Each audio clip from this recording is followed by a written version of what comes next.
షర్మిల. రాముళ్ళు అంటే అన్నకి కూడా ఇలాంటి చెల్లెళ్ళు ఉండటంలో వింతేమీ లేదు. సునీత గారు డాక్టర్ అని అందరికీ తెలుసు. ఆబ్వియస్ గా డాక్టర్ కాబట్టి కాన్ఫరెన్స్ లు, పవర్ పాయింట్ ప్రెజెంటేషన్లు అనేది ఉంటాయి. అదే అలవాటు ఈవిడ నిజ జీవితంలో కూడా అలవాటు చేసేసుకున్నారు. ఎక్కడికి వెళ్ళినా సరే సంబంధం లేని టాపిక్ తీసుకొని పవర్ పాయింట్ ప్రెజెంటేషన్ ఇచ్చేయటం, అందరి ముందు ఫూల్స్ అయిపోవటం. అసలు ఇన్ జనరల్ ఒక నార్మల్ వ్యక్తి ఆలోచన విధానంగా చూసినా గానీ వివేకానంద రెడ్డి గారిని హత్య చేయాల్సిన అవసరం కూతురికి అల్లుడికి తప్ప ఇంకెవ్వరికి ఉండదు. వైఎస్ఆర్సీపీ జగన్ అన్నది. జగనన్న పెట్టిన పార్టీ అది. జగనన్న ఇష్టమైన వాళ్ళకి అందులో టికెట్లు ఇస్తారు. ఎంపీ టికెట్ ఇచ్చిన అవినాష్ రెడ్డి గారికి మద్దతుగా వివేకానంద రెడ్డి గారు ప్రచారం చేశారు. తన కోసం ప్రచారం చేసి తన కోసం కష్టపడిన వ్యక్తి చంపాల్సిన అవసరం ఎందుకు ఉంటుంది? ఆలోచన ఎందుకు వస్తుంది? అసలు ఇంత చిన్న లాజిక్ ఎలా మిస్ అవుతున్నారు? మరోవైపు వివేకానంద రెడ్డి గారికి రెండో భార్య, కొడుకు ఉన్నాడన్న సంగతి అందరికీ తెలుసు. ఇది ఏం గోప్యంగా లేదు. ఇది అందరికీ తెలిసిన విషయమే. వారసత్వంలో వాటా ఎక్కడిస్తారా అనే భయం సహజంగా సునీతకుంటుంది. ఆస్తిలో భాగం ఎక్కడిస్తారా అన్న ఆందోళన సహజంగా అల్లుడుకుంటుంది. విలేకరులు ఇదే విషయం మీద క్వశ్చన్ వేస్తే గ్యాప్ తీసుకొని మరి ఆవిడ ఐ హావ్ నో ఐడియా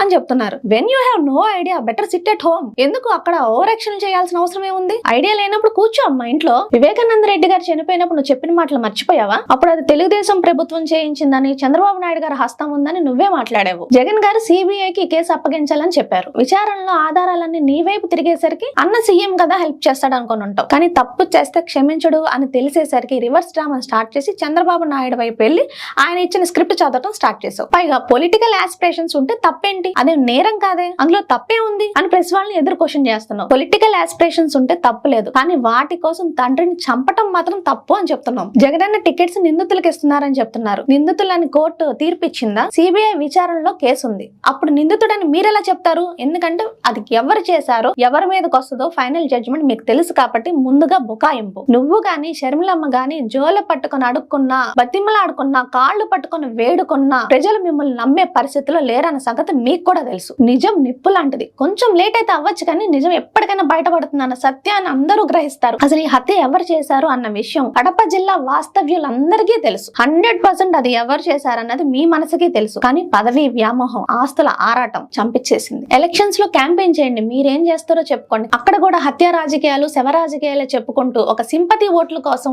తహతహలాడిపోతూ ఆరాట పడుతున్నారే, ప్రజలు మిమ్మల్ని నమ్మే స్థితిలో ఉన్నారని మీరు అనుకుంటున్నారా? రేపు 2024 ఎలక్షన్స్ లో ఎవరో కూడా కాదు, సిబిఎన్ కాదు, సిబిఐ కాదు, ఎవరు కాదు, ప్రజలు ఎవరు పక్షాన ఉన్నారు, ప్రజలు ఎవరు నమ్ముతున్నారు, నిజంగా హత్య ఎవరు చేశారు, ఎవరు చేపించారు అన్నది మీకు ఓట్ల రూపంలోనే మీకు ఆన్సర్ ఇస్తారు. వేచి చూడండి.